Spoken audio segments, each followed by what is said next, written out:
2 baskets of figs. God showed me 2 baskets of figs placed in front of the temple of God. This was after Nebuchadnezzar king of Babylon had taken Jehoiachin son of Jehoiakim king of Judah from Jerusalem into exile in Babylon, along with the leaders of Judah, the craftsmen and the skilled laborers. In one basket the figs were of the finest quality, ripe and ready to eat. In the other basket the figs were rotten, so rotten they couldn't be eaten. God said to me, Jeremiah, what do you see? Figs, I said. Excellent figs of the finest quality, and also rotten figs, so rotten they can't be eaten. Then God told me, this is the message from the God of Israel, the exiles from here that I've sent off to the land of the Babylonians are like the good figs, and I'll make sure they get good treatment. I'll keep my eye on them so that their lives are good, and I'll bring them back to this land. I'll build them up, not tear them down, I'll plant them, not uproot them. And I'll give them a heart to know me, God. They'll be my people and I'll be their God, for they'll have returned to me with all their hearts. But like the rotten figs, so rotten they can't be eaten, is Zedekiah king of Judah. Rotten figs, that's how I'll treat him and his leaders, along with the survivors here and those down in Egypt. I'll make them something that the whole world will look on as disgusting, repugnant outcasts, their names used as curse words wherever in the world I drive them. And I'll make sure they die like flies, from war, starvation, disease, whatever, until the land I once gave to them and their ancestors is completely rid of them. Don't follow the god fads of the day. This is the message given to Jeremiah for all the people of Judah. It came in the 4th year of Jehoiakim son of Josiah king of Judah. It was the 1st year of Nebuchadnezzar king of Babylon. Jeremiah the prophet delivered the message to all the people of Judah and citizens of Jerusalem, from the 13th year of Josiah son of Ammon king of Judah right up to the present day, 23 years it's been. God's word has come to me, and from early each morning to late every night I passed it on to you. And you haven't listened to a word of it?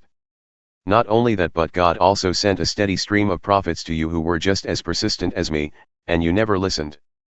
They told you, turn back, right now, each one of you, from your evil way of life and bad behavior, and live in the land God gave you and your ancestors, the land He intended to give you forever. Don't follow the god fads of the day, taking up and worshipping these no gods. Don't make me angry with your god businesses, making and selling gods, a dangerous business. You refuse to listen to any of this, and now I am really angry. These god-making businesses of yours are your doom. The verdict of God of the angel armies on all this, because you have refused to listen to what I've said, I'm stepping in.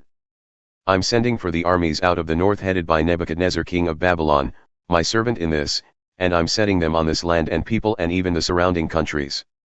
I'm devoting the whole works to total destruction, a horror to top all the horrors in history. And I'll banish every sound of joy, singing, laughter, marriage festivities, genial workmen, candlelit suppers. The whole landscape will be one vast wasteland.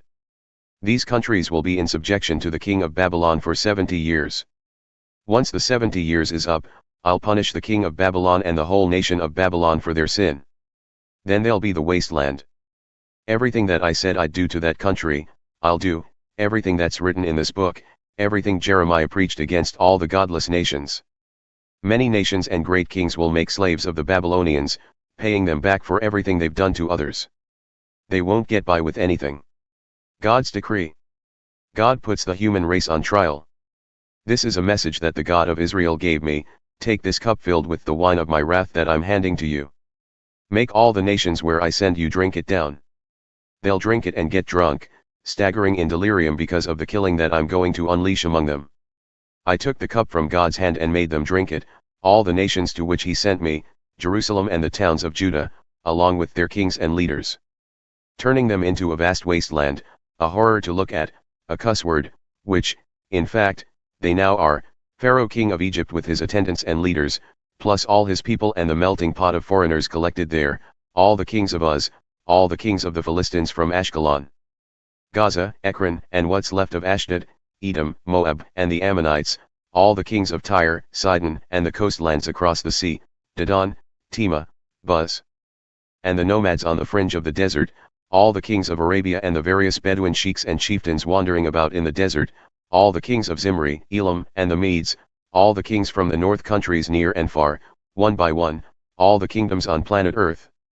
And the king of Sheshach, that is, Babylon, will be the last to drink.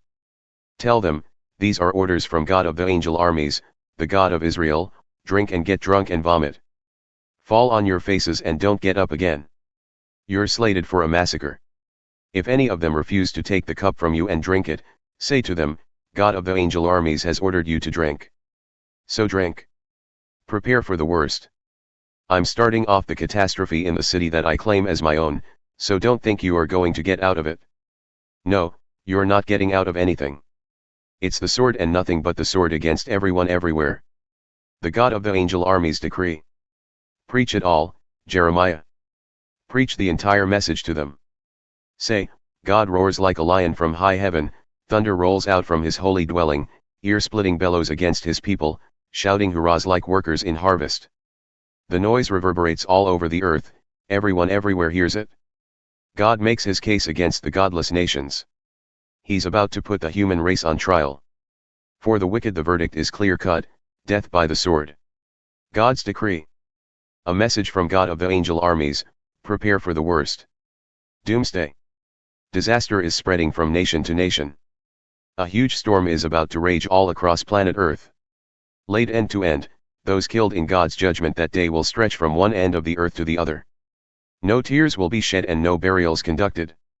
The bodies will be left where they fall, like so much horse dung fertilizing the fields. Wail, shepherds. Cry out for help. Grovel in the dirt, you masters of flocks. Time's up, you're slated for the slaughterhouse, like a choice ram with its throat cut. There's no way out for the rulers, no escape for those shepherds. Hear that? Rulers crying for help, shepherds of the flock wailing. God is about to ravage their fine pastures. The peaceful sheepfolds will be silent with death, silenced by God's deadly anger.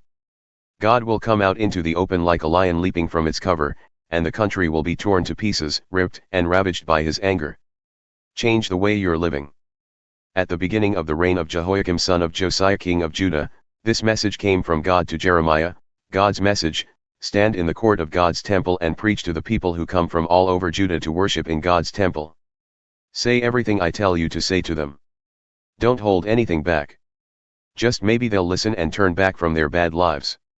Then I'll reconsider the disaster that I'm planning to bring on them because of their evil behavior.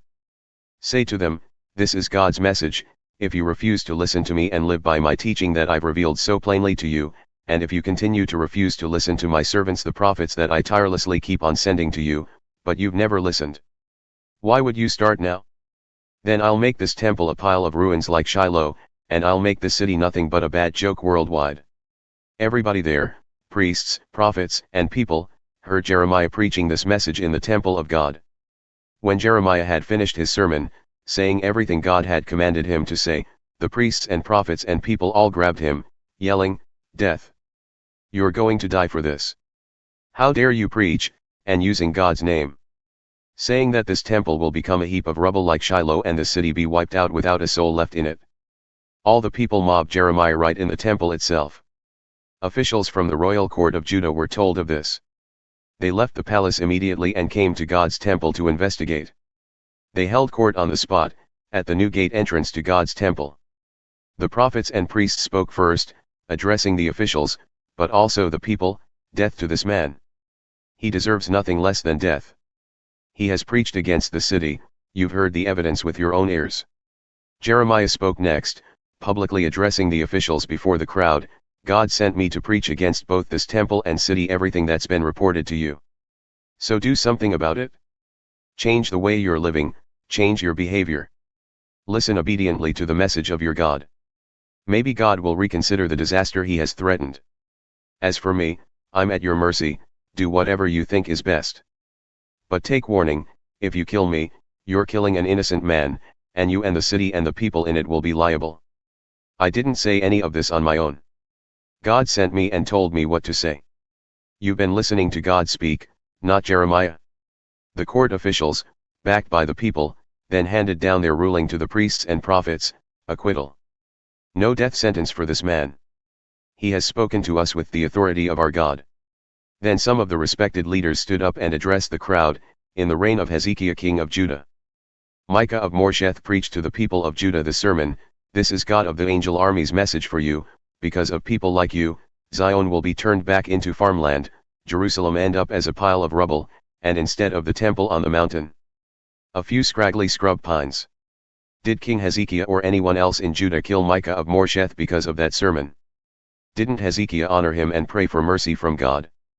And then didn't God call off the disaster he had threatened? Friends, we're at the brink of bringing a terrible calamity upon ourselves. At another time there had been a man, Uriah son of Shemaiah from Kiriath-Jearim, who had preached similarly in the name of God. He preached against the same city and country just as Jeremiah did. When King Jehoiakim and his royal court heard his sermon, they determined to kill him. Uriah, afraid for his life, went into hiding in Egypt. King Jehoiakim sent Elnathan son of Achbor with a posse of men after him. They brought him back from Egypt and presented him to the king. And the king had him killed. They dumped his body unceremoniously outside the city. But in Jeremiah's case, Ahikam son of Shaphan stepped forward and took his side, preventing the mob from lynching him.